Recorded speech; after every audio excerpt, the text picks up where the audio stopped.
Hey everyone, it's Karl. You're listening to the Misfortune Cookies podcast.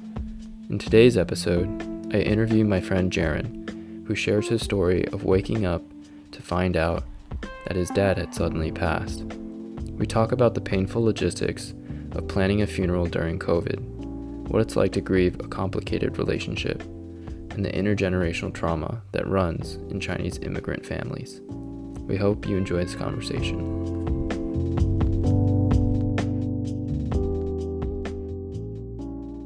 Hey Jaren, welcome to Misfortune Cookies podcast. Thanks for being here today. Hey Karl, thanks for having me. Yeah, so before sort of jumping right in, I was actually hoping you could tell our audience a little bit more about your background. Yeah, sure. So my name is Jaren. I'm 31 years old. I'm living in two places right now. So my family home is in Germantown, Maryland, but I've spent the last 3.5, nearly 4 years in New York City. I love it there. Originally, I was born in Beijing, and I came when I was 5. My parents immigrated to West Virginia. They got like a full scholarship to the university there to do their master's, and then they went to the States first, and then I was with relatives and my grandparents for about a few years, like from 2 to 5. And then I emigrated at 5, and I pretty much grew up in the DC area, went to University of Maryland. I pretty much spent the majority of my life in the United States. And, you know, I would consider myself Asian American in the fact that my nationality is 100% American, but my ethnicity is 100% Chinese or Asian.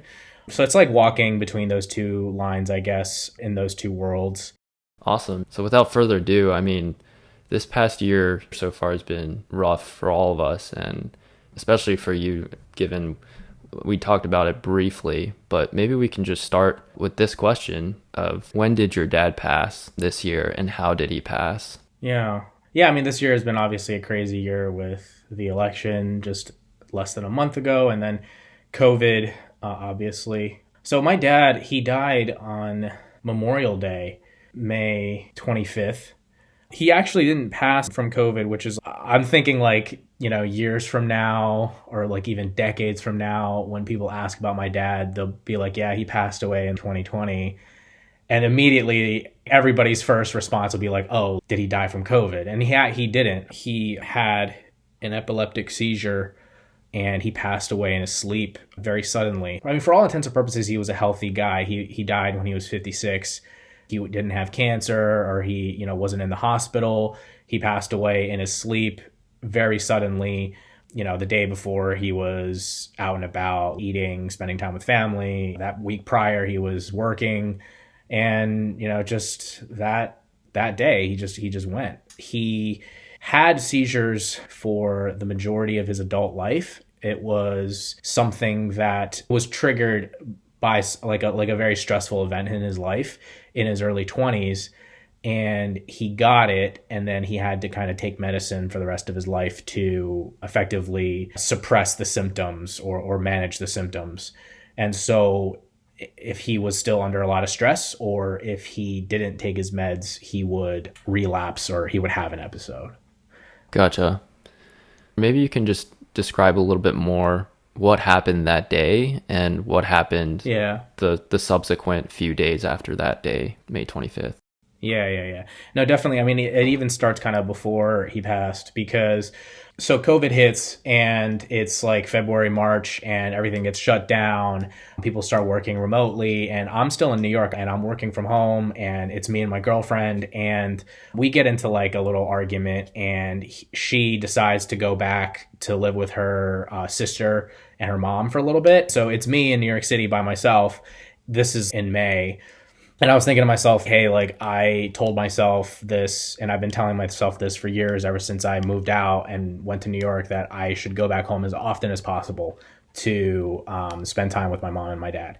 And so I did that. And it was kind of like, you can call it like providence, you can call it coincidence, you can call it whatever you want. But I was actually home 10 days leading up to my dad dying. So I think it would be a lot more traumatic for me had I'd just been dicking around in New York City by myself without even my girlfriend, just in my studio apartment. And then I get a call from my mom that morning. It would have been much, much worse, because I knew I should have gone back home, and I'm glad I did. And so it was that morning. I was in my room. This was like 7:30, 7:45 in the morning. My parents were sleeping and I was getting ready to wake, and I hear my mom on the phone, and she is yelling and going like, he's not breathing.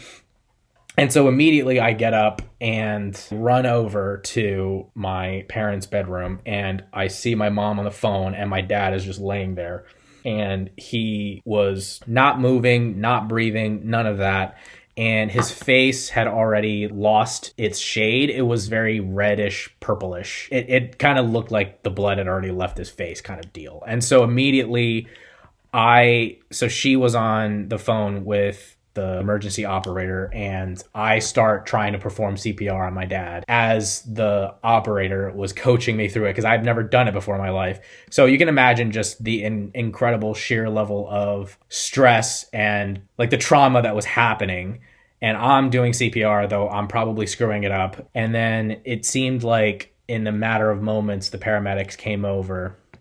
Honestly, you hear it as such a cliche, but I had no sense of time. It took them like 2 minutes to pronounce him dead, because thinking about it now, he was already gone by the time I had walked in the room. So none of that, what I was doing, was really helping, and it served really no purpose, like in retrospect. But the paramedics came in, they tried to awake him, they tried to see if he had a pulse or anything, but he was already gone. More family members came over, and we had some church members come over, but that was just that day. And it just began a series of incredibly life-altering and, just changing the course of my life and the life of everyone around me irrevocably. Yeah, and that was like the first domino that day. Talk to me about what happened the subsequent days. You mentioned people visited from church and other relatives as well. Yeah. So my dad has a sister, and that's my aunt, and she's in the States, and they live down the street. But my aunt's like a doctor in China. But since my cousin, her daughter, is here, and we grew up together, so we're very close. So they came rushing over, and it was actually my aunt, who's medically trained, that was working with my mom to manage his health and everything. And this gets into the stoic Asian American components to it, because I didn't really know much about his condition other than the fact that he had this condition. I didn't know if he had an episode, how to deal with it. I didn't know what medicine he was taking. It was something that was just managed between my mom and my aunt. And this was kind of this private thing that really nobody knew about, and we felt like nobody needed to know about. But so they came over, my cousin came over, and it was just a surreal moment where we were in shock and disbelief. And on one hand, my aunt was praying to try to resuscitate him somehow. And then on the other hand, the two police officers who had come over to our home was like, have you thought about burial or cremation? And it was just a surreal, mind-warping experience. I was just gobsmacked at everything that was happening. I was talking to my dad yesterday, we were taking walks, we were eating dinner together, and today we're talking about burial or cremation and everything that goes along with it. I think people can understand what goes into these end of life events where you're thinking about what funeral home to go to or what kind of burial or what cemetery. But when it's totally, totally sudden and you have no will left behind, you have nothing with my dad's employer to talk about yet, and we don't even know what cemeteries exist in our county or the pros and cons or whatever, or we had to choose between a casket and then coordinating with people at church. It was just we did it in a week. He passed on a Monday, and we had the funeral and the burial on Saturday. People from your friends, other family members, people from China calling in, talking about, just paying their respects. And then we had to do this all during COVID. At the service, only 10 people could be in the church. And then at the burial, only 10 people could be at the cemetery. Yeah, it's something that we all kind of have to face, not even just the death of our family members, but just also the financial impact of it and the emotional impact of it. Being able to manage your grief while you're also at the same time managing all of these things about how to properly send him off. It's like a fucking nightmare, honestly. Yeah, it was pretty awful. Yeah. No, thanks for sharing that though. Just from what you describe, it just sounds insane. Like the amount of stuff that was compressed. You said Monday and then Saturday. I can't even, like the amount of, yeah. Yeah. Every little minutia of that whole process was just painful.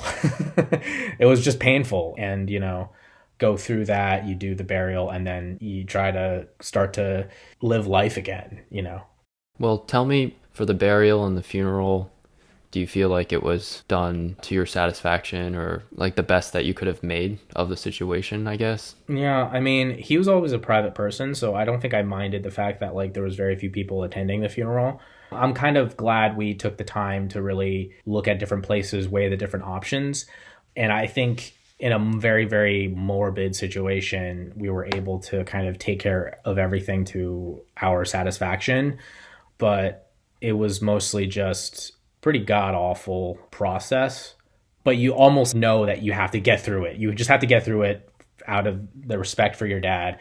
People were very, very incredibly gracious and supportive. And that was so helpful, because there were some people, not around me, but maybe around my mom, that were like very unsupportive, like not unsupportive, but they just didn't know how to like handle it. There was like a family friend of my mom's, or one of my mom's friends that also knew my dad, was just like asking all of these insane personal questions about like, oh, like, how did he die? And what was that experience like? I'm like, dude, like, drop her, like that kind of type. But there were some people in my life who were just like, I'm sure you're bombarded right now. If you want to talk, I'm here. And that was 80% of the people that were in my life, just saying, we don't have to talk, but if you want to talk, we're here. I had a bunch of friends in New York. The four of them like dropped like $150 to like freeze dry ship me these pastries from Los Angeles. And it was very sweet. And I think most of my friends did that, which I really, really appreciated. And my mom also had family friends who would just come on all hours. It can be very intolerable when it's just very quiet. And so these friends just came over to our house and stayed until like 11:30, 12:30 on work days, just to spend time with my mom. And that was super helpful for her. But we just had to get through those few weeks. Wow. Yeah. Dude, I'm so sorry for what happened, and I don't want to forget that. This year's been crazy already, but just hearing your story, I don't know, it makes it just seem so extraordinarily crazy. You were mentioning like finding that plot of land that was dedicated for Asian Americans. That's crazy. Yeah. I mean, I think so. Montgomery County, which is highly dense in Asian Americans. We knew that there was like a plot, or there were a lot of Asian Americans buried in that particular city in our county. But when we got there, we just knew, because like all the tombstones had Chinese written on it. And we wanted the tombstone to have his Chinese name as well as his English name. And that was very important. And like my mom's name would be in Chinese too. And so at that whole area, everyone was Taiwanese, from Hong Kong, from the mainland, and they all had very, very traditional looking tablets and memorials that I saw like when I visited my grandparents' graves in China. So that was kind of like an aha moment where we were just like, yeah, this is the spot. There's no doubt about it. And I mean, there were a lot of other very bitter moments there, because we also had a viewing at the funeral home, and that was probably the worst, because it was effectively saying bye for the last time before like closed casket and lowering it into the ground. But we had about an hour at the funeral home just to say bye as a family. And that was pretty rough. Tell me more about your mom processing things. Tell me more about what you think she was going through. Yeah. I mean, it's like, I would be an idiot to say that like I'm having a way worse time. She is 100% having a way worse time than I am. Because, as a son, like you think about having your own family and leaving the nest, if you will. And I was, fully independent, living on my own. But my mom was there with him day to day. And they had a bunch of family friends and friends down in the neighborhood. They would go to vacations together, like all over America. They went to Europe. And so it was just them just being separated forever in a way. And it's so much harder for my mom. The grieving is different. It's hard. And I think I feel a certain amount of guilt because I don't feel like I am as there for her as I would like to be. But I'm also unable to manage, or I'm barely managing, or I'm just not wanting to manage even my own processing. So I feel a certain amount of guilt even though we live together right now. Yeah, I appreciate you sharing that. And I think that requires a lot of self-awareness to also mention, like, oh, I think, I'm not able to support her as much as you would like to. And just that being a factor of just where you are right now. And I want to get to what you mentioned there about feeling guilty a little bit in a minute, but tell me more first about your dad too, right? Because I know this event, his passing, has impacted you so much, but I'm sure it would be amiss to not share more about your dad's life and how you related to him growing up. What was his personality like? Yeah, definitely. So he had a very, very rough life for the majority of his life. As Asian Americans, as first generation immigrants, he grew up in a very, very much rural part of China. So it wasn't the capital. My parents met in Beijing and I was born there, but my dad was not from Beijing. He was from central China, near Xi'an, which is like the ancient capital of China where the terracotta warriors are, but he was like a couple hours north of there. So it goes into like the Chinese experience of the last half century to a whole century. Like he was born in poverty, just like 99% of Chinese people in the mainland were born into, when the government effectively collected all property and all land and distributed it, in whatever crazy way that they were doing it. So he was born in poverty, and he had 4 siblings, of which 2 passed in his childhood. Like one passed immediately and another died in an accident. And then my younger aunt, because they were so poor, like she was born and she had like autism or a little bit, but because of the healthcare system was so poor, she was effectively bedridden and unable to kind of function fully in society. But we talk about it now and we think that like if she was born in better circumstances, like she would have been a much better functioning person in society. But that was just kind of the situation that they lived in, and no one had anything. My aunt and my dad were super, super close, and they would go out and collect mushrooms or go to the forest to try to like find stuff to eat or even to like sell. And when my dad was, I don't even think he was 10, his mom passed away. So this is my biological grandma, passed away because the doctors had told her like not to have any more children after I think my dad, who's the second, or even my aunt, who's the third. But she kept wanting to have children because if you think about back then, like more children means, more helping hands in the farm or helping hands in the family. Totally different world that we live in now. But she kind of insisted, and then that ultimately led to her death. And so my grandfather remarried, and there's a whole other like second family that my dad and my aunt were always a part of. But effectively, the raising of them was up to my great grandmother.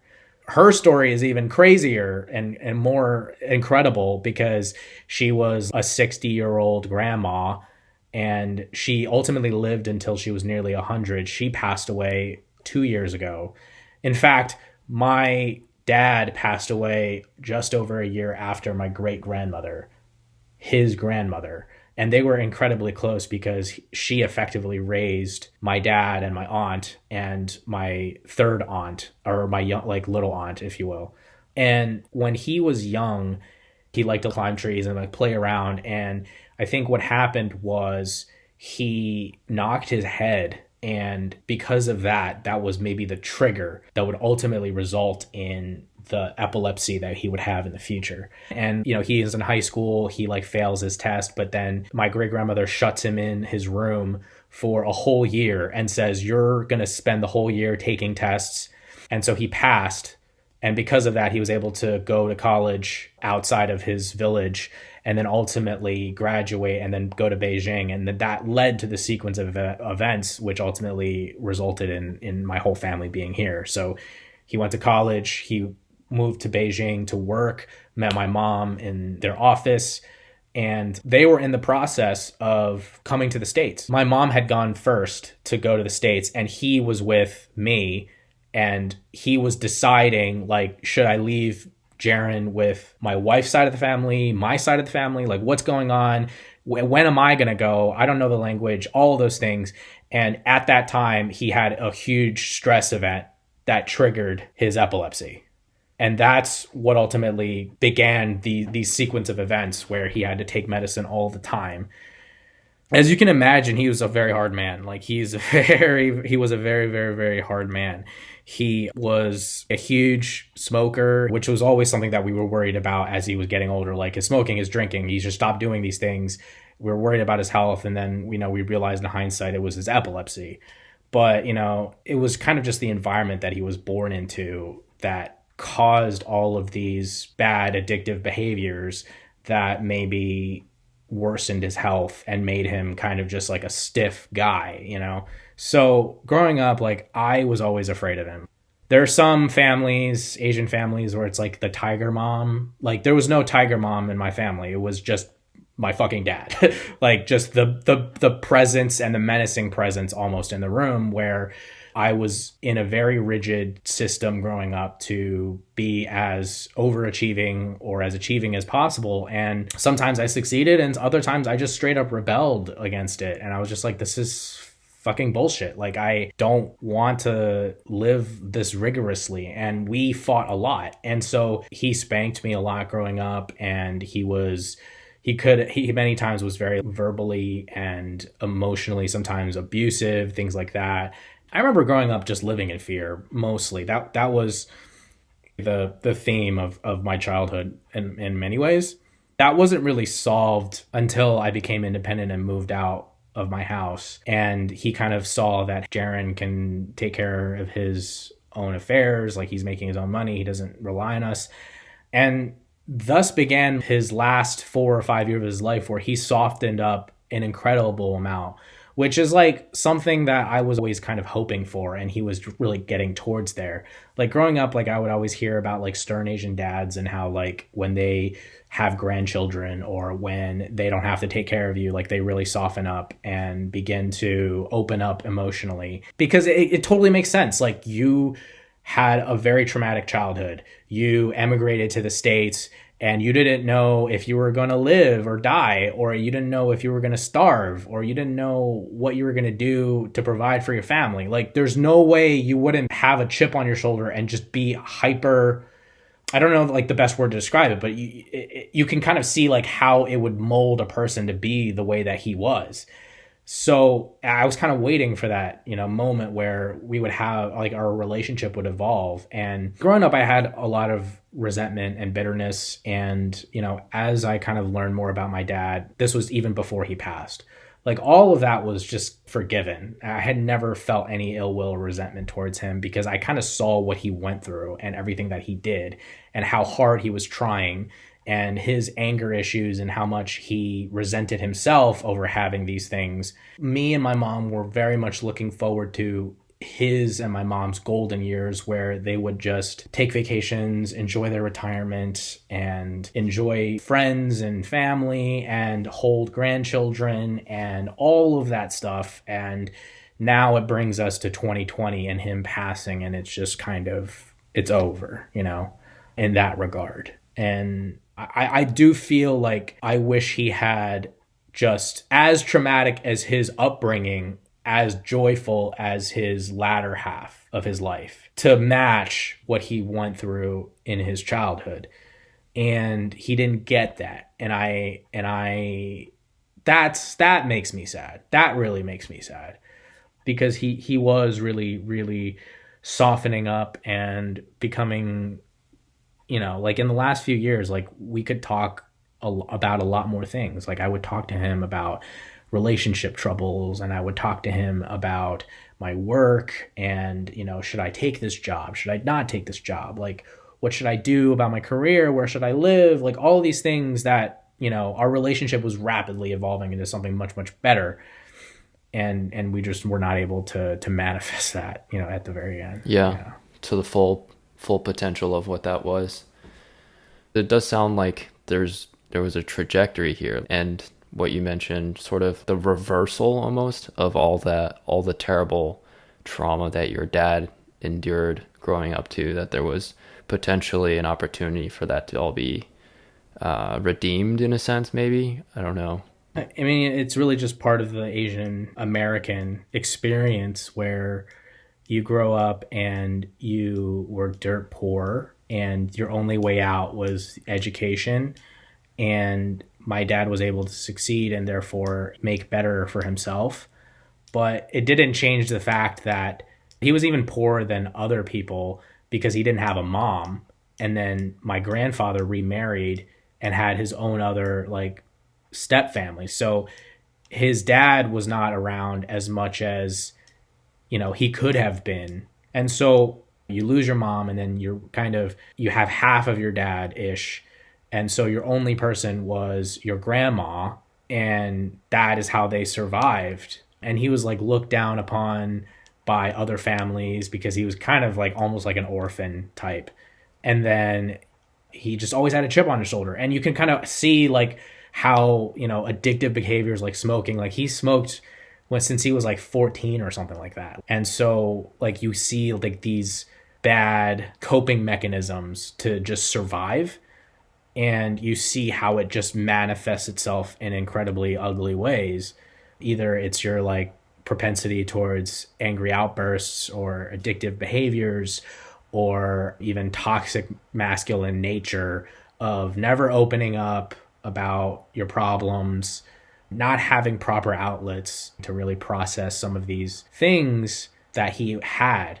It was just more 30 years of, will I live or will I die today? So emotional, psychological, mental baggage, you just let it exist for the sake of self-preservation, Because you're just in scarcity mindset all the time. Exactly. Yeah. Yeah. Man, that's crazy though, that you're able to articulate these things and have this awareness. When would you say that you started realizing all these things and connecting all the dots and being able to, as you said yourself, forgive and sort of let go some of his behavior towards you, right?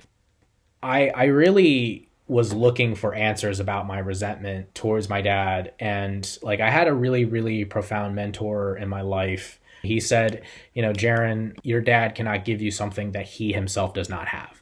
And so he does not have the emotional, mental tools to kind of alter, to try to mend the relationship or try to really speak emotionally. And the fact that I was expecting that from him was just so crazy when you think about it in hindsight, because it's you grow up and you watch family sitcoms or, you watch movies about how dads should be. And you're why is my Asian dad totally not like that? What the fuck? But then you realize that all of this kind of thing, all these things that he was trying to measure up to was just born from privilege, born from not suffering, born from an American history of 50 to 100 years that was relatively peaceful, relatively not traumatic compared to, the upbringing that my dad had.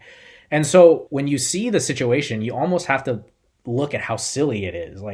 This is such a teenage mindset of expecting something from my dad that he did not have himself, that he was going through, because he didn't have the luxury to think in his teenage years, oh, what do I want to be when I grow up? Or, oh, how do I feel emotionally today? Or how do I feel mentally today? He just didn't have that mindset, because his mindset was, am I going to eat today or am I not going to eat today? And am I not going to eat today? Am I going to eat tomorrow? Or am I not also not going to eat tomorrow? And so when you think of it from those lens, it just becomes so much easier to see, just let this go. This is so pointless, Yeah. Do you feel like the forgiveness itself manifested in like a single act on a particular day after having that conversation with your mentor, or was it more progressive? I kind of regret that because it was more progressive, but it's just like you kind of think in your mindset, my relationship with my dad is gradually getting better, and it's going to gradually get better over the years, over the decades. And so I was not inclined to fast track it. I was not inclined to like say stuff that would, break new grounds or something like that in our relationship. It was, he's going to be here when I talk about my girlfriend and us, maybe getting engaged or things like that. He's going to be there when I get married, and, we're going to have that experience together. He's going to be there when I have children and he has grandchildren. He's going to be there, like those cumulative things of decades of relationship improvement I've always had in the back of my mind. And so I was never in a rush to like be like, hey dad, like, all these things. So my great grandmother who raised my dad, right? Suddenly, we get the word that she is not doing well. She's like at an end of life scenario. So my dad immediately goes back to China. And so he is with her at her side, like 24/7. And my parents were like, Jaren, this might be it. So you should think about going. So I go, like, I'm just like, this is very important to my dad. So we're all there in China. It's me, my dad, and my aunt. And I'm so glad I went because the day after I got there, she passes. And I was able to kind of pay that respect, but also I was able to be there for my dad.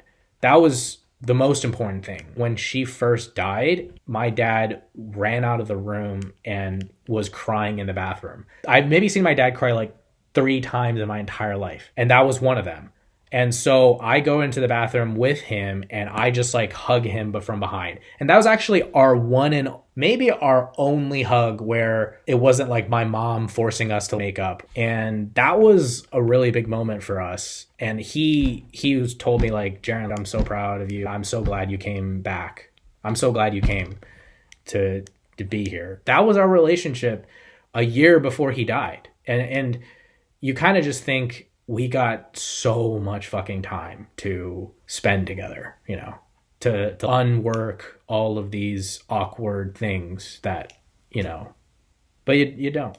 you think you do and you don't. So Yeah. Thank you for sharing that. You've shared a lot about your dad now and your great grandma and the rest of your family. How about you? Like, how are you feeling now, and what do you feel in your day-to-day?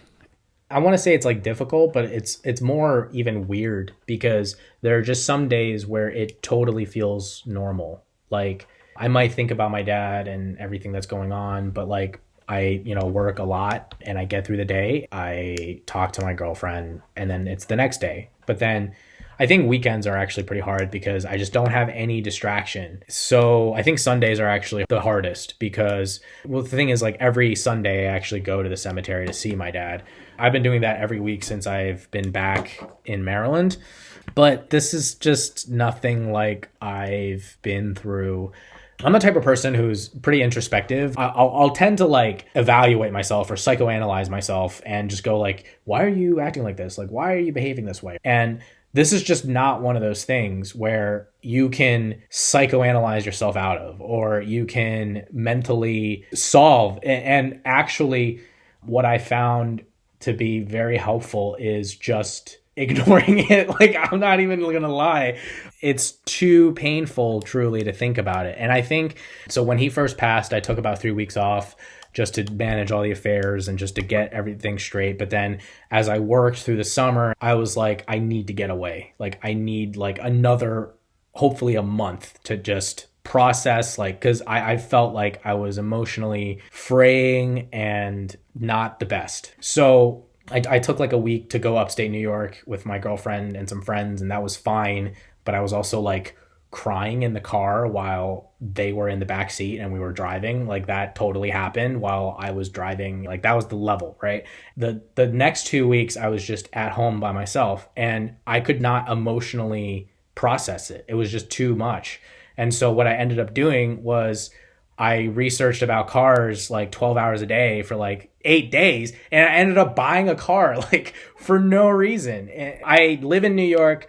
My dad left a car. We have plenty of cars. I just had to do it, just occupy myself so that I could just kind of take the pain in increments. And that seems very counterintuitive to maybe like how people try to walk you out of your struggle, because they say like, oh, like don't ignore it. Like you have to face it. You have to really process it. I found the best way is just to not process it. And just, if you do feel pain, you have to accept that. But like any moment when you're not is not necessarily a bad moment. You know, it can be a way to just cope, and that's okay, you know? But no, day to day, it can be very up and down. Sometimes I get through the day, and then sometimes it's just hard. It's just really, really, really hard. It sounds unpredictable from what you're telling me. Yeah. Yeah. And maybe that's just what it will be for a while. It's funny you mentioned the car story and like distracting yourself, researching and buying a car in the end. Share more about that. What was helpful about that? Why do you think that was something that you found respite in? Or yeah, I think what I was intending when I took that time off was to just hash it all out with myself, with my internal monologue, and I'll come back and I'll be as productive as ever.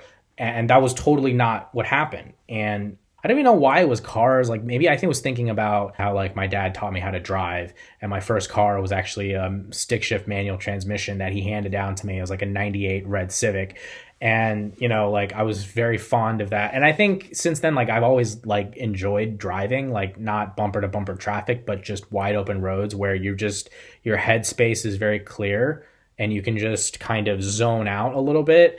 And I just wanted my own car. Like I didn't want to drive my mom's for some reason. I was doing a lot of driving because I was seeing people, seeing my girlfriend. But I think it was just my way of coping. Like I wanted a space to myself, and it happened to be in my car. And I researched it for hours just to like take my mind out of the situation I was in. And thinking about it in retrospect, it was probably the best I could do, and it was probably somewhat even healthy to do. I don't know. I'm like not a mental health counselor or a therapist or anything, but it was just what I needed to do. And now that I have the car, I often just go out driving by myself on the highway just to be at peace a little bit. And that is sort of my way of kind of dealing with it. I've had the car for like not even 2 months. I've put like 6,000 miles on it. Like I don't drive to work. I don't drive to get groceries even. I just drive, go see my girlfriend or go somewhere. I don't know how I ended up putting 6,000 miles on a car in 2 months, but I think it's just a way for me to fixate on something that isn't destructive. It was funny because I saw a therapist in the summertime, and he was just like, Jaren, other than suicide and murder, everything else is on the table. And I needed to hear that. I needed to hear that because I needed someone to give me permission to not be okay. I think that was very, very important to me, because I think there is an inclination to try to force yourself to be strong for yourself or for your job or for your family member. And, you know, that was probably the biggest thing that he was helpful with, just to say, you're not okay and you have permission to not be okay. You have permission not to solve your own problem and psychoanalyze the crap out of it until you have some sort of like eureka moment. Yeah. I think it's cool that your subconscious and your body knew, like, oh, I need to be in motion right now. Like, how can I do that? Oh, maybe if I buy a car. And that if was... you think about it, it's like the dumbest financial decision. Yeah. Like, if you're going to go back to New York. We have cars. You don't need a car in New York. Mm-hmm. But, and yeah, like when I go back to New York, do I leave the car at home or do I take it and pay like $500 a month to get a garage? I'm actually like, I'm almost proud of doing it, because it's almost like if you do something illogical, you're almost declaring like, I'm not okay and this is the result of me not being okay. So now like my car is like my baby of me declaring that I'm not okay. And so when people are like, Jaren, maybe you should think about selling the car. I'm like, no, I'm just going to let this financial decision be a disaster for me. Not like a life altering, like existential disaster, but just like a hole in my pocket. Sure. I'm just going to let this car be a hole in my pocket. And this will be the thing that I do to say that this is my life now. Oh, man. Yeah, well, I mean, just losing your dad is a lifelong hole in so many different ways. So that's valid. It helps you connect with that reality. Yeah. I want to ask you too, like, looking forward, is there any thought of what might happen next in terms of moving back? Or I know we had talked a little bit about long-term plans. I mean, it changes the calculus of it completely because I'm an only child. In my mind, I was always like, well, you're going to go to New York, you're going to have fun, you're going to discover yourself, or you're going to like build out your career. But then 5 years, 10 years, 15 years down the road, you're going to have to come back home. Your parents are going to get older and they're going to need you to be there. And then my dad goes, and now that's almost just accelerated to where I'm wondering, like, should I even go back to New York? I think I will. But like, how long should I stay? Like at most, like a couple of years. I don't know. My mom's 57, so she's very young and she can take care of herself. But at the same time, that emotional hole that's left, like, I can't just let that be. So I don't know. I think this gets into how Asians think versus how Americans think. You have to kind of toe the line between like, you know, do I want to have a nuclear family where you leave your parents and you kind of never come back type of deal? But that's not ingrained in Asian culture. Asian Americans have a tendency to hate on that. Like we're just like, oh, I want to be an American. But like, I never felt that way. I don't feel like caring for your parents should be a burden, or it should be something that you don't do just because you're an American now. Like you don't have to do that shit. Like, no, like that's stupid. And I think, you know, I'm not going to say that for anyone else. And I think it kind of goes along for how helpful my mentor was. He was trying to insinuate that Americans would think that what my dad was doing, he was abusive, but I never wanted to label it as that. And me not labeling it as that helped me tremendously. I think the first time that I considered that it could have been was very groundbreaking emotionally, but I decided not to label it that, and I came out better. That also, I think, is groundbreaking because I don't think in more mainstream mental health counseling that we, as Asian Americans, that we would have that space to make those decisions. But the fact that you were able to do that and make that call for yourself is huge. I think what it came down to was like, if I labeled it this way, then I would be a victim and he would be the aggressor. And when you think of it that way, it's just so stupid. Like, I just was like, this is stupid. Like, he is a victim and I became a victim from a system that made him a victim. And so there's no evil force here. They're just two victims. And I just refuse to say that he abused me physically, emotionally, mentally, because he was helpless and that was what manifested. And when I think about it now, like I can have an anger streak. Like I can have fits of rage, and my girlfriend has seen that. Am I going to all of a sudden call myself an evil, like, you know, aggressor? No, that is just the generations of trauma that have just carried down from one to the next. And it's up to each of us to manage it and decide how much it will rule us or not. Yeah, that's huge. I think there's something there about like individualism versus collectivism culture that flies over the head of a lot of, call it like white, not culturally competent mental health professionals. But what you just described there, like, okay, this thing happened and it traumatized my dad, and as a result, it's also done its number on me as well. However, I'm individually also able to decide, you know, with the rest of my life, what I can do about this. I think that's profound. I don't want to like make it like purposefully bent from the angle of like what the Asian American experience is, but I do wish I had a sibling at this moment. I wish I had a sibling, or even two, to where I have somebody that we're going through this together with, and I also have somebody that I can rely on to be there to take care of my mom. But I don't And I do feel like it's again our historical journey of the one child policy. I don't know any Asian American millennials that had a sibling and they're both born in China. I really don't think that exists unless you're Taiwanese or from Hong Kong, and that has its own devious repercussions later down in the road. And it's happening to me, you know? And I think one of the little silver linings is as a result of this policy, we're so much closer with our cousins. Like she and I are very, very close, and I would have no problem caring for her parents as if they were my own. And I mean, it makes sense, you know? It is one of those crazy things because I distinctly remember when we had our viewing service, my aunt was like, don't worry, I'm going to see Jaren get married. I'm going to see him have children. She was taking on the mantle of that, you know, and that's just the strange world that our collective history has brought us to. And it has its devious sides to it, but it also has its silver linings. That's remarkable that in your Chinese family background, like it can sort of attain some sort of homeostasis almost, is what I want to say. Like your cousin can play the role of a sibling and that your aunt can play that role of another parent figure even. In terms of being able to talk about this loss, what about friends? Like what's that been like? Yeah, that's been difficult sometimes because I don't know how to talk about it really at all.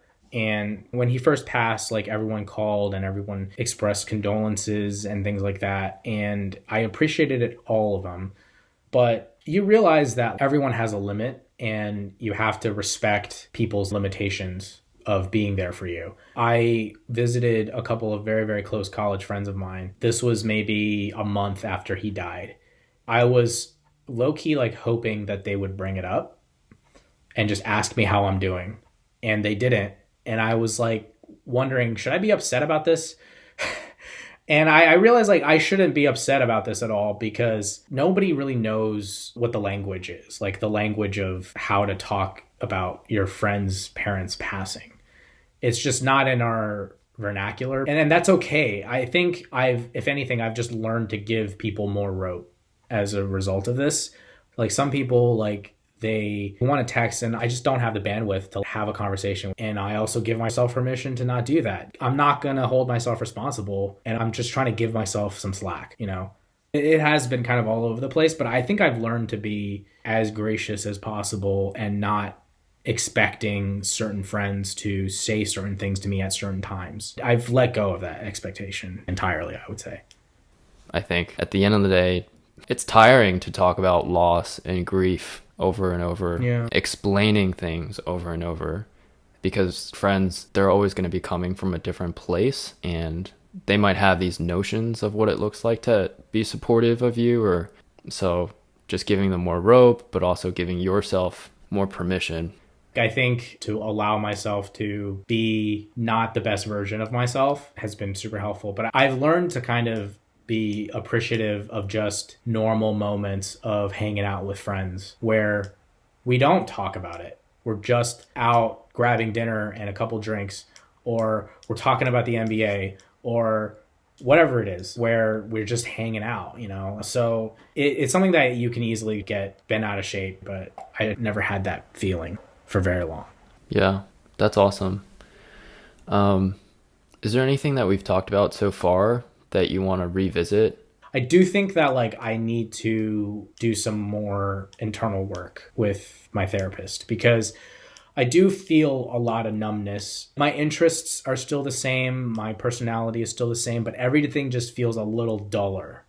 Like I used to be very gung-ho about my career, but it just doesn't feel as satisfying. Or like I used to love to cook, but now it's just whatever. And I kind of get into this existential hole sometimes where it's just like, what the fuck is the point? It wasn't until my dad died that I saw, wow, I was just blissfully oblivious. I remember one of my good high school buddies, the day his dad died, because he was crying in class, I had to tell the teacher that his dad passed away. So he was probably like 13, 14. Another high school friend, her dad had a heart attack when she was in, I think, either high school or college. And then one of my closest friends in New York, her dad passed away 2 years ago. And that was when I really began to see, like, what is it like to sympathize with somebody who is struggling? And it's just very refreshing because she's kind of gone through many of the similar things that I have. I think I wasn't prepared to really see like the mass amount of suffering that people go through in various aspects. And I think I was just not able to see that until it happens to me, So yeah, I think that's it. Yeah. You're put on a different plane because you have a shared experience now with all these other people that have gone through and experienced this specific type of grief and suffering. Thank you, Jaren, for sharing your story. And even though it's not been easy, I'm sure, like the energy that's just required to be honest and talk so openly about something so difficult. We covered a lot, so. Yeah, we have. Thank you for asking me. Thank you for taking the time to talk and for asking me all these questions and for giving me the chance to talk about my dad. It was very cathartic. Yeah, dude. Thank you so much for coming on to the show and just sharing with us. Hey, thanks for listening to the Misfortune Cookies podcast. If you're enjoying the podcast, please share it with your friends. Subscribe or give us a follow. Also, we'd love to hear from you. If you have any questions, comments, or you would like to share your story with us, send us an email at misfortunecookie.podcast@gmail.com. Bye.